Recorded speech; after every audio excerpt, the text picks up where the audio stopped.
जयपुर से दिल्ली जा रहे थे ना, रात का टाइम था, और गुड़गांव जब पहुंचे तो वहां की सड़कें तो पूरी चौड़ी चौड़ी हैं, वहां पे 30-40 गाड़ियां बाहर को, बस के बाहर को खड़ी होगी, और बस रुका ली। तो हमने, मेरी जिंदगी में मैंने पहली बार मौत को फील किया था जी। अच्छा, मेरी जिंदगी मैंने पहली बार मौत को फील किया था उस दिन, कि आज मौत पक्की है और आज अभी है। तो जो मेरे साथ लड़का था वो सोया हुआ था, 3 वाली सीट पे। सारे लोग 6-7 लोग थे उस बस में। अच्छा। 10 होंगे बस। मैं एक्टिव बैठा था, मुझे पता था कुछ भी हो सकता है। तो मैंने उसको खड़ा किया, मैं खड़ा हो ले, मैं अपनी मौत या आगे है मैं। कई बार एनकाउंटर होने से बचा। अच्छा। कई बार। जयपुर की बात है, मैं जयपुर एयरपोर्ट पे उतरा, एयरपोर्ट पे उतरती मेरे पीछे लग लिए, एयरपोर्ट पे पुलिस थी। कई एयरपोर्टों पे इन्होंने पर्चे लगवा दिए मेरे, मोस्ट वांटेड। अब अगले दिन अखबार में आई दैनिक भास्कर, पूरा page, main page, Dainik Bhaskar का मेन पेज भरा हुआ कि सुभाष फौजी का किया एनकाउंटर। अच्छा, कि इंसान को जब फरारी काटनी पड़ जाती, घर से बाहर रहना पड़ जाता, तो उसको क्या क्या झमेले करने पड़ते हैं, अब वो चीज आएगी जी सुभाष। हाँ, वो अब आएगी। जैसे मैंने बताया भी, पहले तो बाल समुद्री बड़ा लग गया करता कि ठीक है। उसके बाद जब ये 2.5 महीने निकले ना, ये तो भारत भी छोटा सा हो गया। देखो पुलिस के आगे क्या मर्दानगी है। एक भगवान दास डीएसपी था, उसको तत्कालीन टिकट मिलती थी बाय एयर। अच्छा जी, तत्कालीन। वो तो बाद में बताया ना उसने कि हम तेरे इतने पीछे थे कि तू ठीक आधा घंटा पहले निकल जाता था।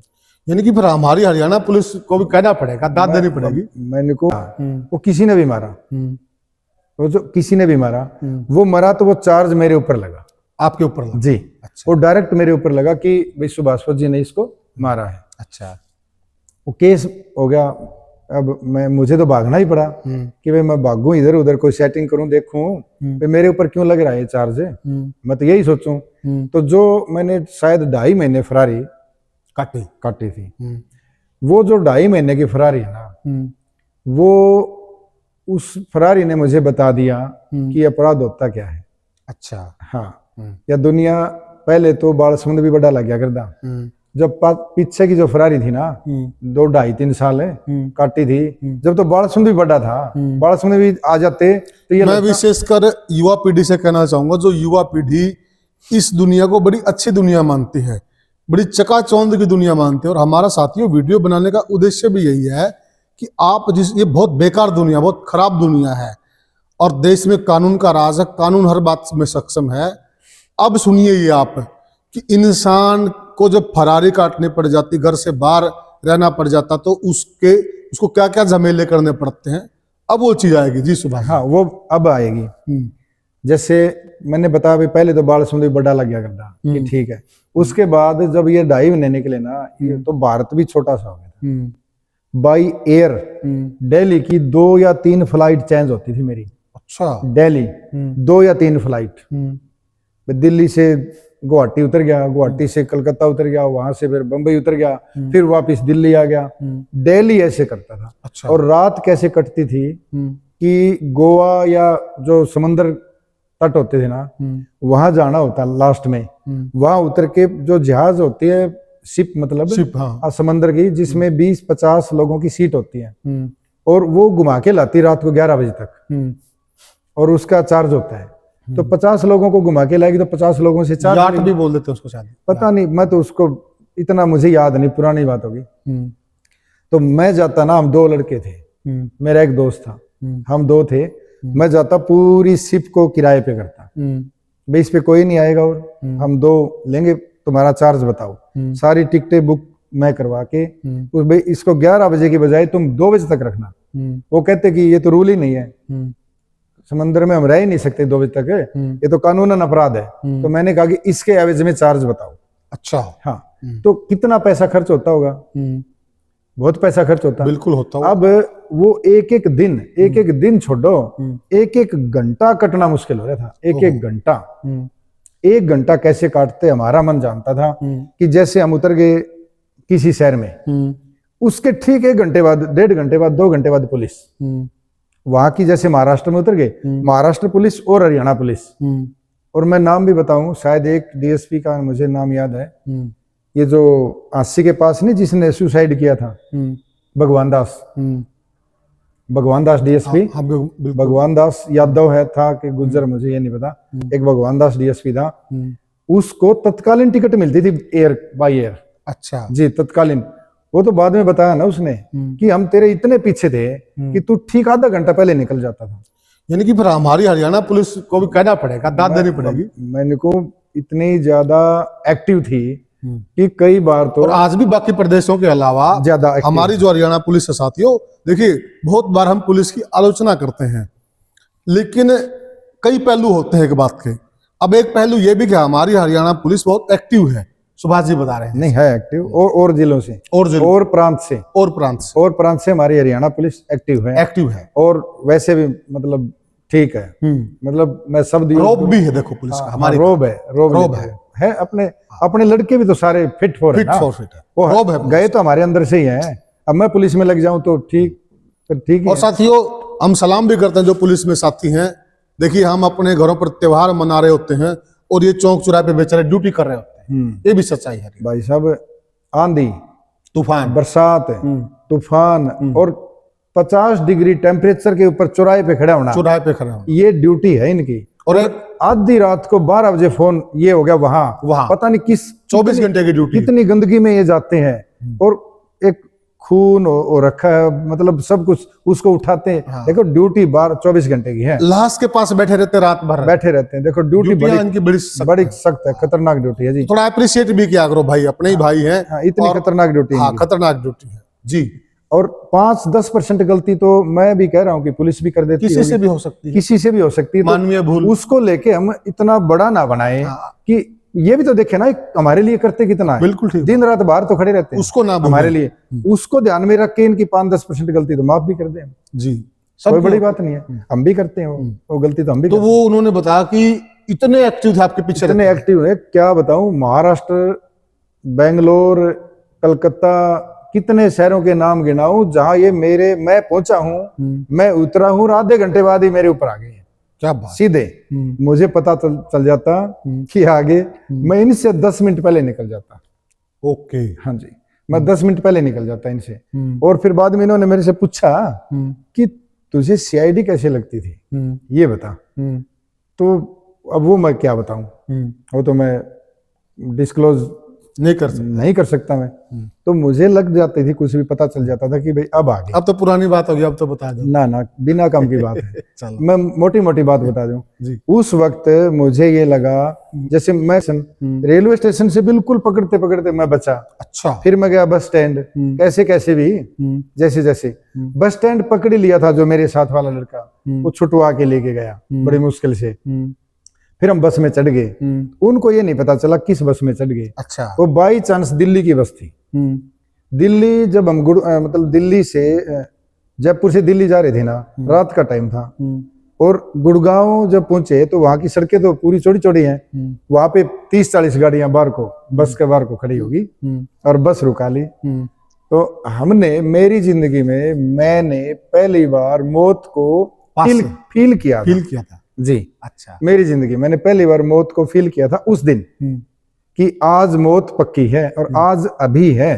तो जो मेरे साथ लड़का था वो सोया हुआ था 3 वाली सीट पे। सारे लोग 6-7 लोग थे उस बस में। अच्छा। 10 होंगे बस। मैं एक्टिव बैठा था, मुझे पता था कुछ भी हो सकता है। तो मैंने उसको खड़ा किया, मैं खड़ा हो ले, मैं अपनी मौत या आगे है मैं। कई बार एनकाउंटर होने से बचा। अच्छा। कई बार। जयपुर की बात है, मैं जयपुर एयरपोर्ट पे उतरा, एयरपोर्ट पे उतरते मेरे पीछे लग लिए। एयरपोर्ट पे पुलिस थी। कई एयरपोर्टों पे इन्होंने पर्चे लगवा दिए मेरे, मोस्ट वांटेड, क्योंकि इनको पता चल गया था कि विदेश जाएगा। अच्छा। तो अखबार में भी आ गई थी, वे फौरन जाने की तैयारी में है, वे सुभाष फौजी विदेश भागने की तैयारी में है। तो पता चल गया था इनको, मेरा फोन ट्रेस था और वो सारी बातें सुन रहे थे। तो तब पता चल गया इनको। और मैं जाने ही वाला था उस वक्त, अगले दिन मैं निकलने वाला था। तो जयपुर से मेरे पीछे लगे, मैं गया रेलवे स्टेशन से बिल्कुल पकड़ते पकड़ते मैं बचा। अच्छा। फिर मैं गया बस स्टैंड, कैसे भी जैसे बस स्टैंड पकड़ लिया था। जो मेरे साथ वाला लड़का वो छुटवा के लेके गया बड़ी मुश्किल से। फिर हम बस में चढ़ गए। उनको ये नहीं पता चला किस बस में चढ़ गए। अच्छा। वो बाई चांस दिल्ली की बस थी। दिल्ली जब हम मतलब दिल्ली से जयपुर से दिल्ली जा रहे थे ना, रात का टाइम था, और गुड़गांव जब पहुंचे तो वहां की सड़कें तो पूरी चौड़ी चौड़ी हैं। वहां पे 30-40 गाड़ियां बाहर को, बस के बाहर को खड़ी होगी, और बस रुका ली। तो हमने, मेरी जिंदगी में मैंने पहली बार मौत को फील किया था जी। अच्छा। मेरी जिंदगी मैंने पहली बार मौत को फील किया था उस दिन, कि आज मौत पक्की है और आज अभी है।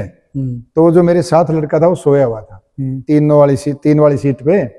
सारे लोग 6-7 लोग थे उस बस में। अच्छा। 10 होंगे बस। मैं एक्टिव बैठा था, मुझे पता था कुछ भी हो सकता है।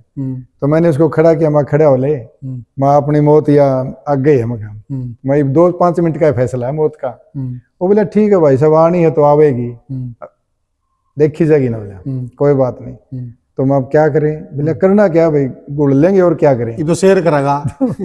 उसने दिए कि अब गुड़ लेंगे भाई और क्या करा। हुआ क्या, परमात्मा के करने किस चीज, क्या कोई ऐसी पावर थी जो मुझे मतलब मेरी रक्षा कर रही थी, कोई पावर थी वास्तव में।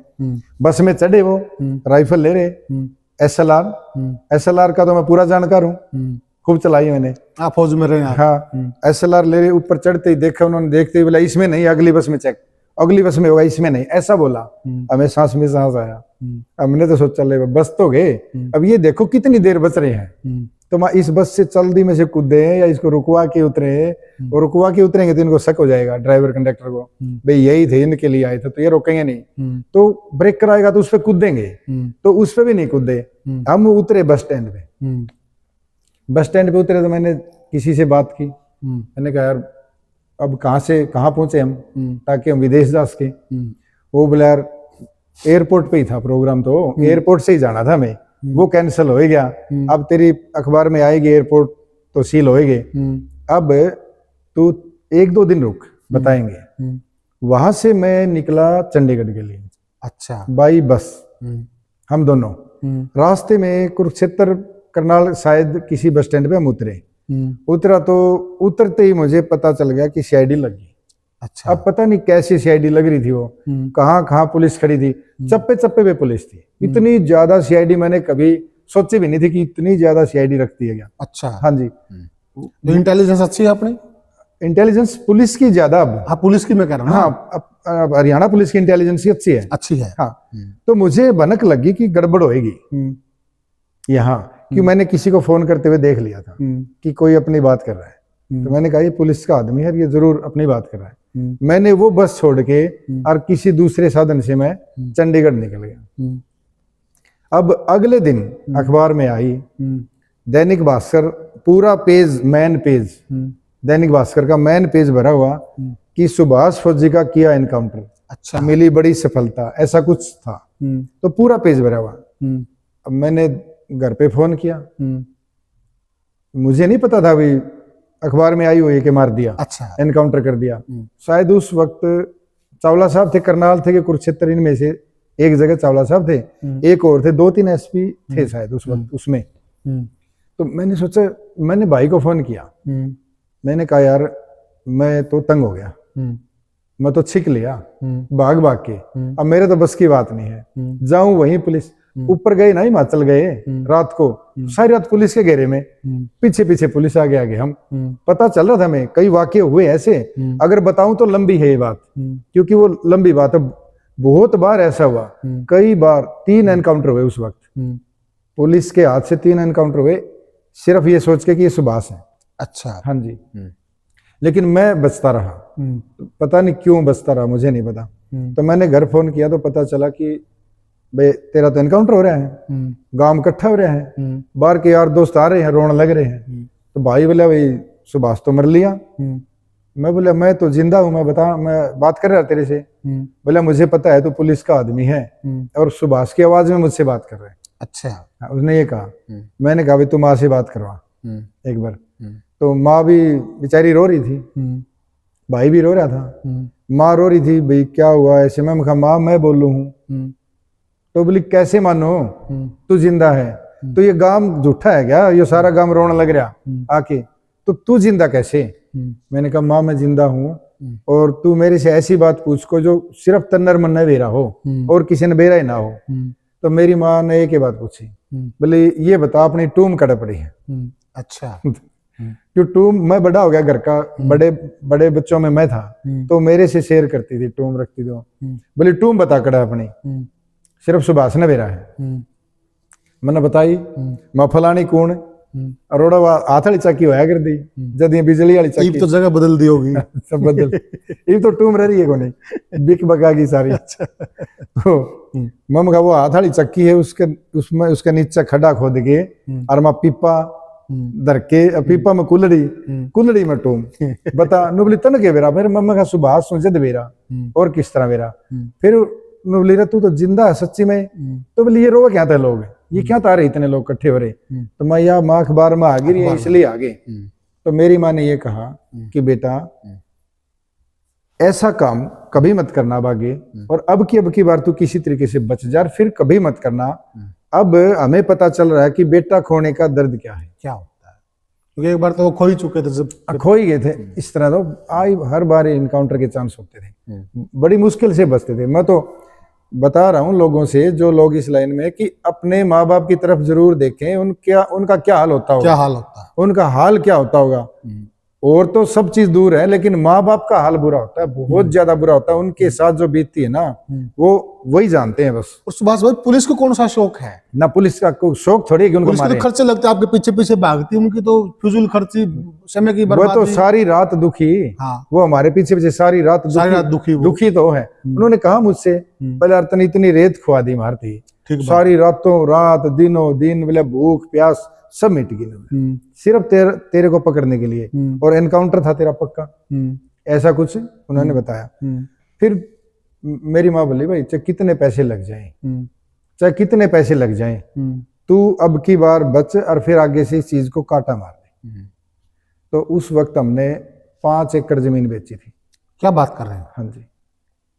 किसी ने, मतलब आपकी तो प्रॉपर्टी घटी है, गैंगस्टरों की प्रॉपर्टी बढ़ती है, आपकी घटी है। 5 एकड़ पूरे गांव को पता है। अच्छा। 5 एकड़ उसी टाइम बेची है, वो तो ऑन रिकॉर्ड चीज है। अच्छा। 5 एकड़ जमीन उसी टाइम बेची है, और 5 एकड़ जमीन मैं तो पकड़ा गया था ना, मैं तो पेश हो गया उसी टाइम। अच्छा। मैं तो उसी टाइम पेश हो गया जब मेरी माँ ने कहा ना, पेश हो जा बेटा, कोई लेना देना नहीं इस बात से, और आगे से बंद करिए मैटर। कहीं कहीं ये भी आपकी गलती थी, आप जो भागते फिर रहे थे कानून से भागना, कानून से खेल रहे थे आप। खेल नहीं रहे, पहले सरेंडर कर देते। डर के भाग रहे थे। कैसा खेल है वो? डर के भाग, वो कोई खेल है? वो खेल में तो गोली लग जाए, कोई फिल्म का खेल थोड़ी है, वो मोबाइल वाला गेम थोड़ी है। गलती थी हमें मैंने कोशिश की थी।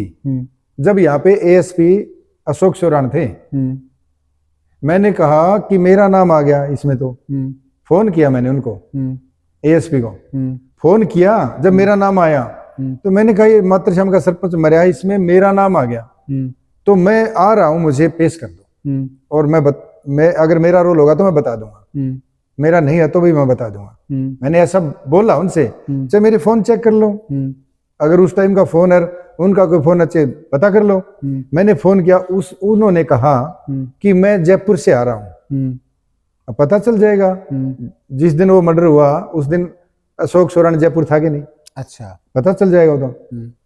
वो बोले मैं जयपुर से आ रहा हूँ, तो जयपुर से आ रहा हूँ, तो यूं कह के फोन कट गया।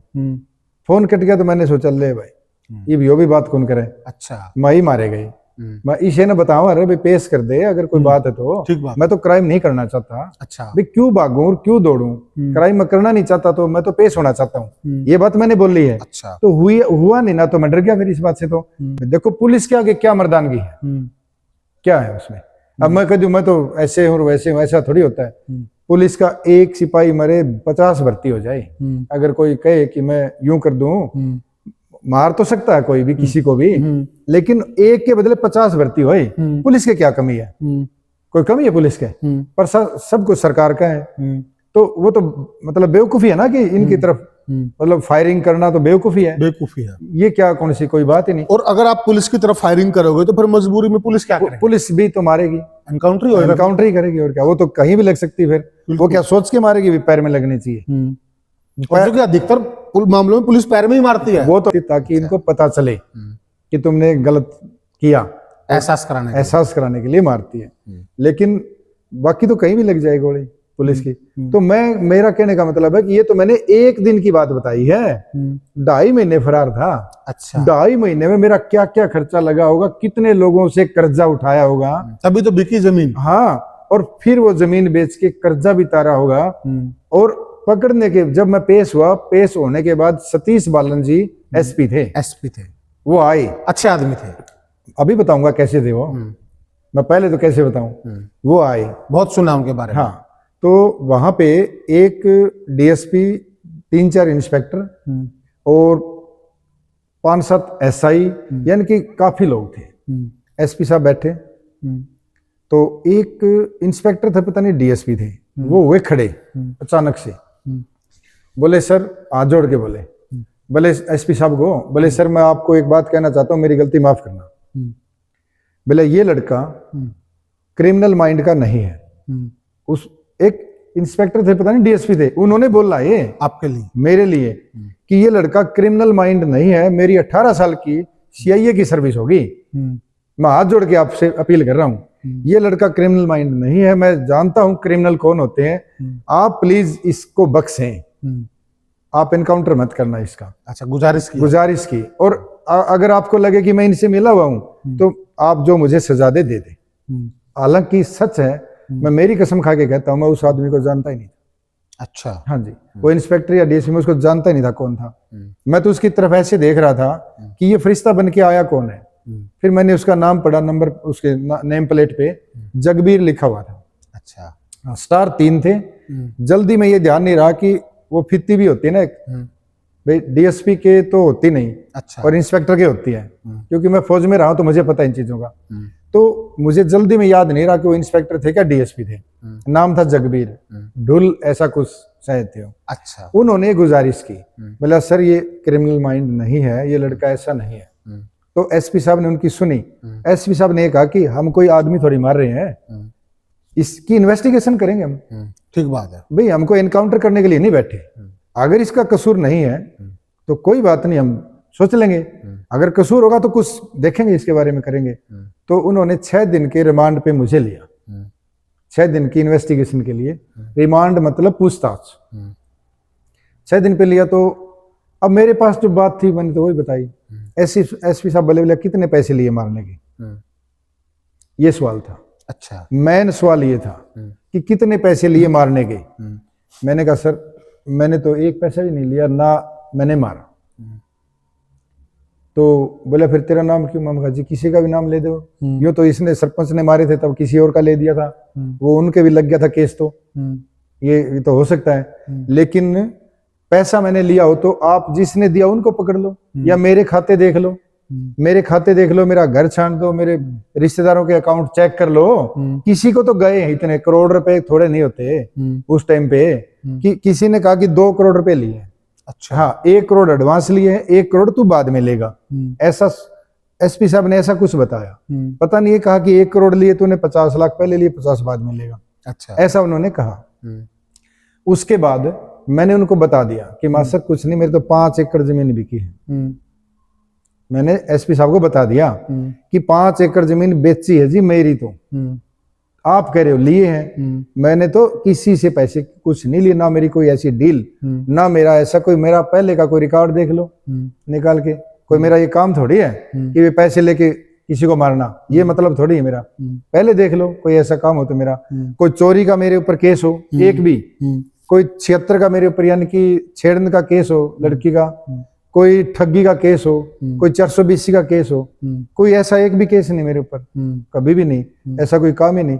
तो एसपी साहब को लगा कि सही बोल रहे हैं। लेकिन अब 1-2 करोड़ वाली बात एसपी साहब को हजम नहीं हुई, क्योंकि उनके एसपी साहब के जहन में किसी ने घुसा दी कि इसने पैसे लिए हैं मारने के लिए, ऐसा कुछ घुसा दिया, तो उनको वो नहीं गले उतरी। तो जब मुझे पेश किया गया तो एसपी साहब ने जज को कहा कि सुभाष फौजी का नार्को टेस्ट करना है, लेना है। अच्छा, हाँ, नार्को टेस्ट मंजूर किया जाए। अच्छा, हाँ, तो मेरा वकील आया मेरे पास, महेंद्र सिंह नैन। महेंद्र सिंह नैन बहुत अच्छा वकील है, बहुत अच्छा, मतलब कम पैसों में और अच्छी वकालत करता है। अच्छा। मैं नैन साहब की ये तारीफ करता हूँ। नैन गोत्र का आपके जीवन में विशेष योगदान? हाँ, नैन गोत्र के लिए तो मैं वैसे भी नतमस्तक हूँ, लेकिन उस वक्त तो नैन से मेरा और कोई लेना देना नहीं था, शादी नहीं हो रखी थी। जब की बात बता रहा हूँ मैं कि नैन साहब बहुत अच्छे वकील हैं, पैसों के लिए भी जबरदस्ती कभी नहीं करते हो कि पैसे दो, कोई बात नहीं, ठीक है बेटा हम कर लेंगे, यूं करके। तो और अच्छे केस लड़ते हैं, उन्होंने सभी केस जीतते हैं ज्यादातर। तो मैं किस बात पे बता रहा था वो भाई, पैसे के नार्को टेस्ट? हाँ, नार्को टेस्ट की। मेरे को नैन साहब बोले नार्को टेस्ट के लिए क्या कहेगा, जज साहब तेरे से पूछेंगे, अगर जज साहब पूछे तो तू क्या कहेगा? मैंने कहा मैं तो हाँ भरूंगा, ले लेंगे। तो बोले इसका मतलब समझता है? मैंने कहा इसका मतलब आप बताओ। बोले इसका मतलब है कि वहां पे 10 लोग होंगे जिसमें साइंटिस्ट होंगे, बड़े बड़े ऑफिसर होंगे, और आपको अचेत किया जाएगा, आधा दिमाग सुलाया जाएगा, आधा दिमाग चेत आधा अचेत, ऐसे इंजेक्शन दिए जाएंगे, पूरी बॉडी के ऊपर वायरिंग की, मतलब ऐसा कोई इंस्ट्रूमेंट है वो करके आपको फ्रीक्वेंसी के साथ आपकी चीजें नोट होंगी, और आपका एक क्वेश्चन को 100 बार करेंगे, और 100 क्वेश्चन होंगे, 100 × 100 फड़ा ले 10,000 क्वेश्चन होंगे आपसे, 12 घंटे लगातार चलेगा, और आप बेहोश होंगे, और एक मन ऐसा होगा जो सच्चा मन है वो बातें बताएगा। तो अब बता, मैंने कहा ठीक है। अब मैं कसूरवार होता ना फिर तो मना करता, और जज साहब ने भी ये कहा था कि तू कहेगा तो तेरा नार्को टेस्ट होएगा, नहीं होएगा, मंजूरी तू ही देगा, मतलब ऐसे। अच्छा, ऐसा कोई कानून है? कानून है ऐसा। तो एसपी साहब भी वहीं खड़े थे। मैंने कहा सर मंजूर कर दो, अगर मैं झूठा होता तो मैं बोलता क्या, वो तो मेरे हाथ में ही था। मैंने कहा सर मंजूर कर दो, नार्को टेस्ट होने दो, कोई बात नहीं। तो नार्को टेस्ट के लिए तारीख आ गई 9 महीने की। अच्छा, पता नहीं 7, 8, 9 महीने की तारीख आ गई। उसके अगली तारीख पे या उससे अगली तारीख पे एसपी साहब फिर पेश हो गए। एसपी साहब ने इन्वेस्टिगेशन की बाहर, अच्छा, बहुत अच्छे से अपने लेवल पे। तो उनको पता चल गया कि 100 रुपए का भी लेन देन नहीं हुआ। अच्छा, हाँ। अब सोचने की बात यह कि पैसे दे कौन उसके लिए? देगा वो जिसके उसके प्रॉपर्टी जाएगी, वही देगा। जिसके प्रॉपर्टी जाएगी उनसे उन्होंने इन्वेस्टिगेशन कर ली। अब उनसे कसम ली होगी, दीवा लगाया होगा, नेम लिया होगा, जैसे उनका आपस में पेटा भरा उनका आपस में कि भाई हम जानते ही नहीं फौजी को। उन लोगों ने शायद यही कहा होगा कि हम फौजी को जानते ही नहीं शकल से, तो फिर डील कैसी और किसके साथ करें, ऐसी बात थी। तो उनको लगा कि ये पैसे का कोई मामला नहीं था, वैसे ही बदनाम कर दिया गया।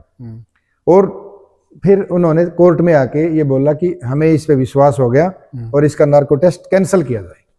देखो, एक पुलिस एसपी ने जिसने नार्को टेस्ट मांगा था ड्यूटी के तहत, और ड्यूटी के तहत उसने खुद कोर्ट में मना किया। हाँ, तभी तो कैंसिल हुआ।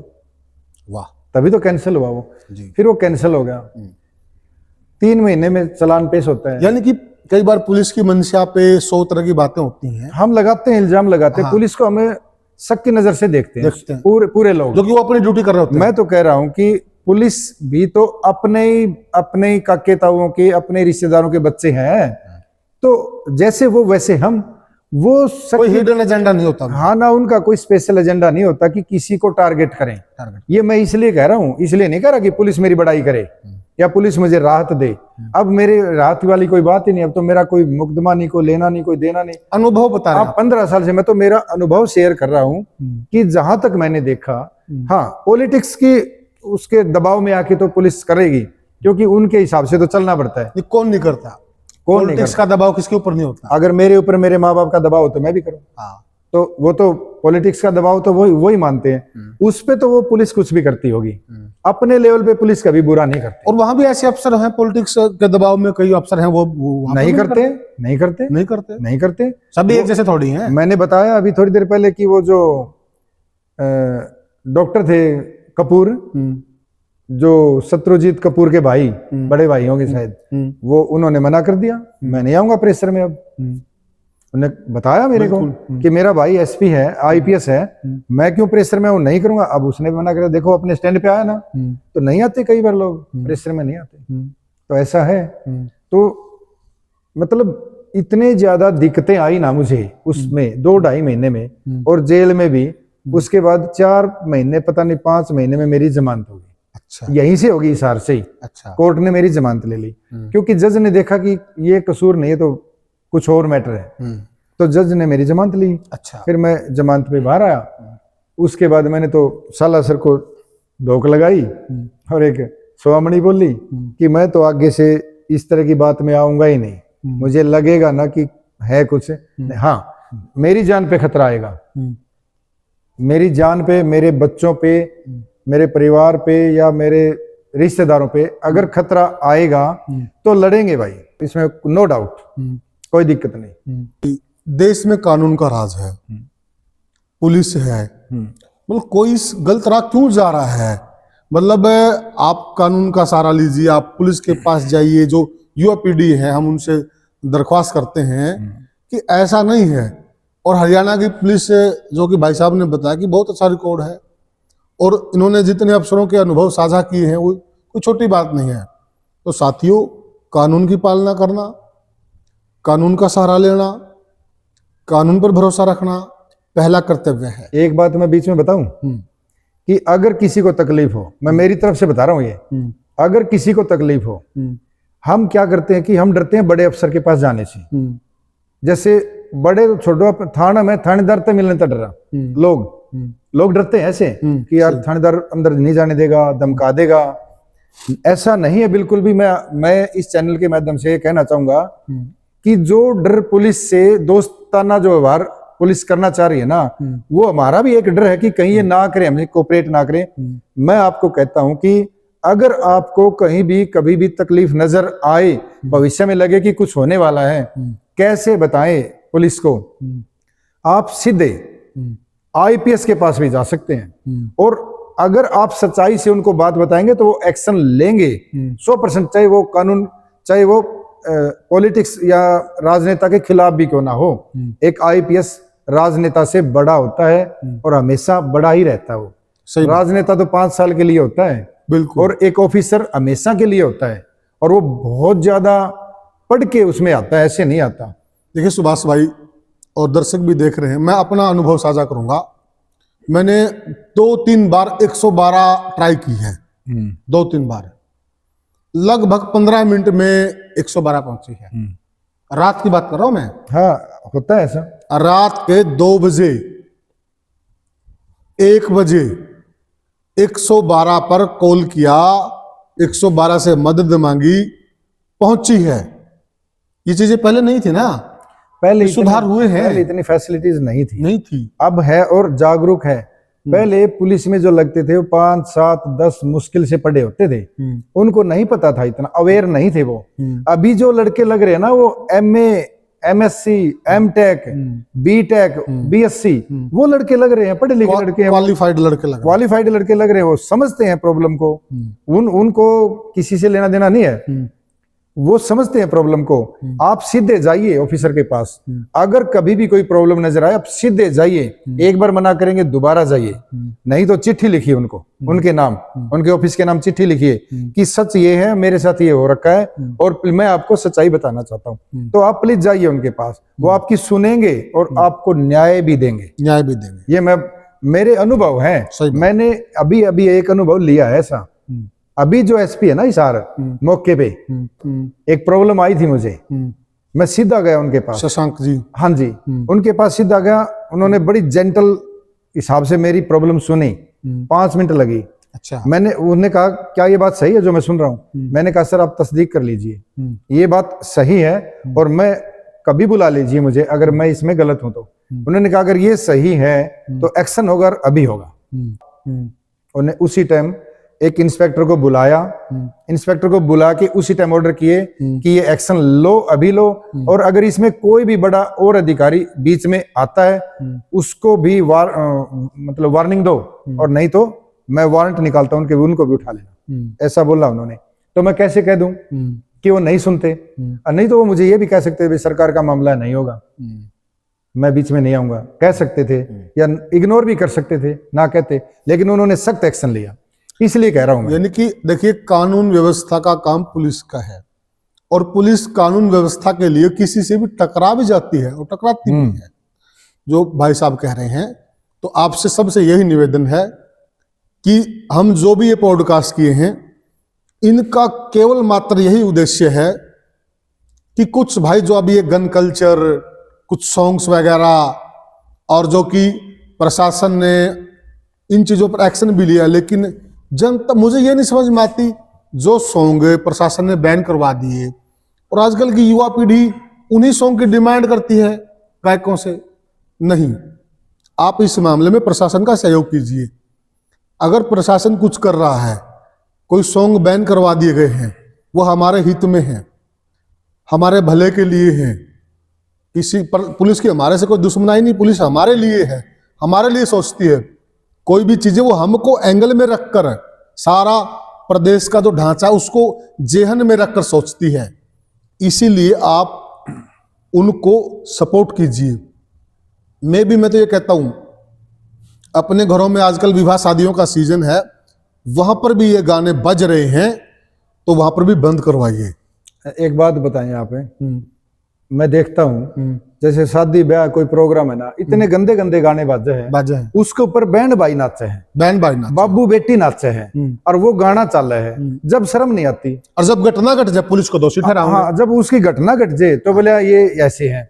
मैं तो आप लोगों समय रहते आप ध्यान नहीं देते। आप लोगों से कह रहा हूँ कि गाने तो और बहुत हैं, बजाने हैं तो मतलब म्यूजिक और बहुत हैं, वो इतने भद्दे गाने चलाए क्यों जिसपे बाप बेटी को शर्मिंदा होना पड़े, जबकि वहां पे शान से नाच रहे हैं। बहुत लोग मैंने देखे हैं नाचते रहते हैं। वो गाने बंद करवाए वहां से कि नहीं चलने भाई ये गाने। उससे वो सुन सुन के बच्चे क्या सीखेंगे आपसे? बिल्कुल बिल्कुल वही तो सीखेंगे। तो आप प्लीज इस पे ध्यान दें। तो साथियों, भाई साहब ने अपने जो अनुभव थे वो आप लोगों के साथ साझा किए। आपके क्या विचार हैं, आपको क्या लगता है, आप कमेंट सेक्शन में जरूर बताइएगा। फिर मिलेंगे किसी और वीडियो में किसी और मुद्दे पर, तब तक के लिए राम राम, नमस्कार।